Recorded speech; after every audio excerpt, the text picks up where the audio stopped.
5 de septiembre, mes de la Biblia, quinta catequesis. Hoy trataremos del sentido de la Escritura. Dentro del desarrollo del tema la interpretación de la Sagrada Escritura, introduce el catecismo un tema muy clásico, muy tradicional y muy importante. Según una antigua tradición, se pueden distinguir dos sentidos de la Escritura, el sentido literal y el sentido espiritual. Y este último, el sentido espiritual, se puede subdividir en sentido alegórico, moral y anagógico. Si tuvieras un pizarrón, si tuvieras un papel y una virome, puedes hacer este cuadrito para que te quede más claro, ¿no? Por un lado, el sentido literal y por otro lado, el sentido espiritual, que se subdivide en tres: alegórico, moral y anagógico. La concordancia profunda de los cuatro sentidos asegura toda su riqueza a la lectura viva de la Escritura en la Iglesia. Por lo tanto, los cuatro, si bien se pueden distinguir, nunca se tienen que dividir, mucho menos oponer o contraponer, porque es una misma Escritura que en su riqueza tan impresionante es capaz de arrojar luz sobre distintos aspectos de nuestra vida cristiana. El sentido literal, dice el catecismo, es el sentido significado por las palabras de la Escritura y descubierto por la exégesis que sigue las reglas de la justa interpretación. Es el sentido originario. Y por eso todos los sentidos de la Escritura se fundan sobre el sentido literal. Es erróneo extraer un sentido espiritual que sea contrario al sentido literal. Esto se aplica tanto a los textos más bien doctrinales, como pueden ser algunos discursos de Jesús en el Evangelio de Juan, o como pueden ser textos de las cartas de Pablo, o también textos de los profetas del Antiguo Testamento, y también a los relatos. Sentido literal que se obtiene aplicando las reglas de la justa interpretación, es decir, teniendo en cuenta la intención del autor humano y teniendo en cuenta los otros tres criterios de interpretación que tienen que ver con la autoría divina de los libros. Y el sentido espiritual, dice el catecismo que gracias a la unidad del designio de Dios, no solamente el texto de la Escritura, sino también las realidades y los acontecimientos de que habla pueden ser signos. Es decir, más allá del primer sentido, el sentido originario, podemos encontrar otros sentidos, podemos decir así, más profundos, que están como escondidos.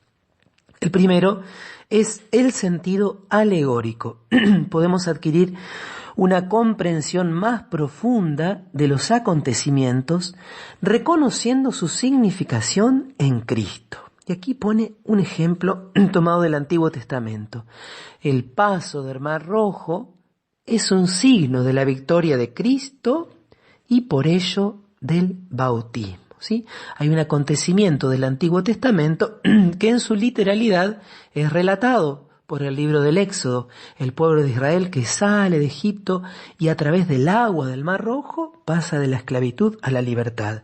Bueno, la misma Escritura nos hace ver a Jesús como nuevo Moisés y ese agua que nos hace pasar de la esclavitud a la libertad, un símbolo del bautismo. También, por ejemplo, en una de las cartas de Pedro, se nos dice que el diluvio era prefiguración, era signo también del bautismo. Nuevamente el símbolo del agua. Por eso dice las realidades pueden ser signos de otra cosa. En este caso, del misterio de Cristo.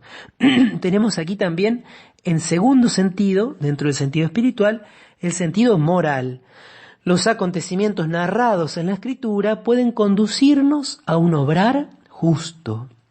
Fueron escritos para nuestra instrucción. Pensemos, por ejemplo, en la parábola del buen samaritano. El relato de Jesús es un relato muy conocido por todos. ¿Y cuál es el sentido alegórico? El sentido alegórico que nosotros encontramos en la parábola del buen samaritano es que Jesús es el buen samaritano, el hombre que está medio muerto, mal herido, es Adán, es la humanidad entera, y después de el sacerdote y el levita, es decir, del Antiguo Testamento, que no eran capaces de hacerse cargo de este hombre herido, de redimir, de salvar a la humanidad, llega Cristo y Él sí los pone sobre su montura, es decir, nos hace partícipes de su divinidad y nos devuelve la salud con aceite y vino, que son símbolos de los sacramentos. Bueno, muy brevemente allí una interpretación o el sentido alegórico de la parábola del buen samaritano tal como la entendieron los padres de la Iglesia. Pero esa parábola también tiene un sentido moral. ¿Por qué? Porque cuando Jesús le pregunta al final al doctor de la ley, ¿quién se comportó como prójimo?, le dice, el que tuvo compasión de él.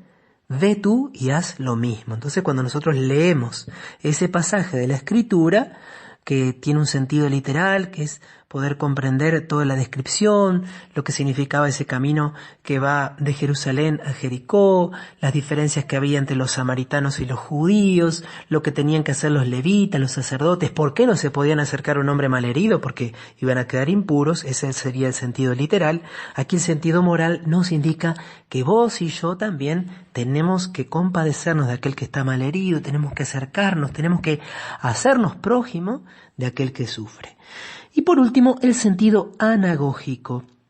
Podemos ver realidades y acontecimientos en su significación eterna, que nos conduce, de allí viene la palabra anagógico, en griego anagogés, conducir hacia.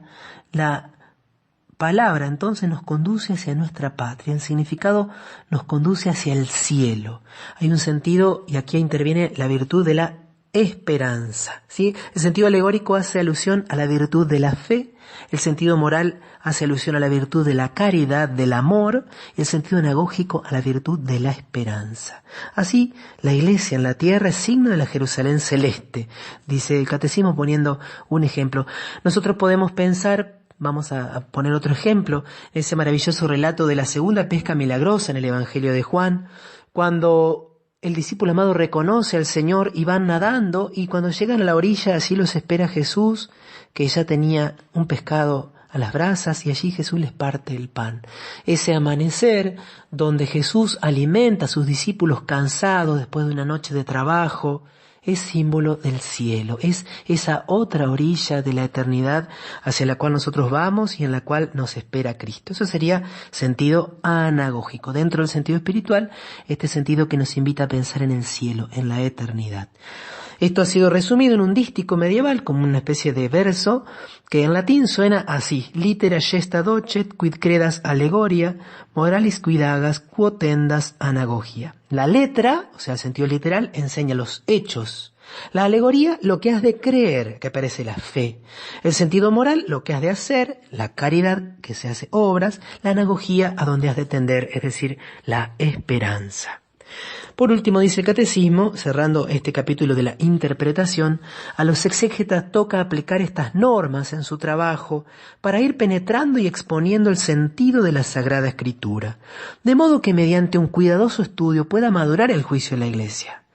Todo lo dicho sobre la interpretación de la Escritura queda sometido al juicio definitivo de la Iglesia, que recibió de Dios el encargo y el oficio de conservar e interpretar la palabra de Dios. Por eso, querido amigo, yo te invito a que tengas mucho cuidado con ciertos autores, ciertos exégetas, ciertos biblistas, que muchas veces son personas muy doctas, muy eruditas, que han hecho doctorados y que tienen muchos libros escritos, pero que dan respuestas y sugieren interpretaciones contrarias a la tradición y al magisterio de la Iglesia. Eso, como vimos en las catequesis anteriores, es un error, porque la Escritura fue confiada a la Iglesia, porque solamente en la Iglesia se la puede interpretar correctamente.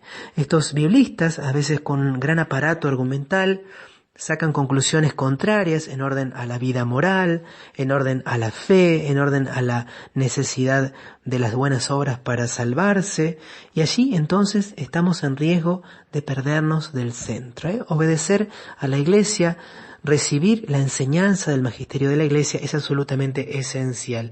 El aporte de los exégetas es valiosísimo. Sobre todo el Papa Benedicto XVI en su libro Jesús de Nazaret, en los 3 tomos, da un gran valor a las investigaciones histórico-críticas de los exégetas, pero a la vez reconoce y allí señala los límites que tiene esta ciencia aplicada al estudio de la revelación.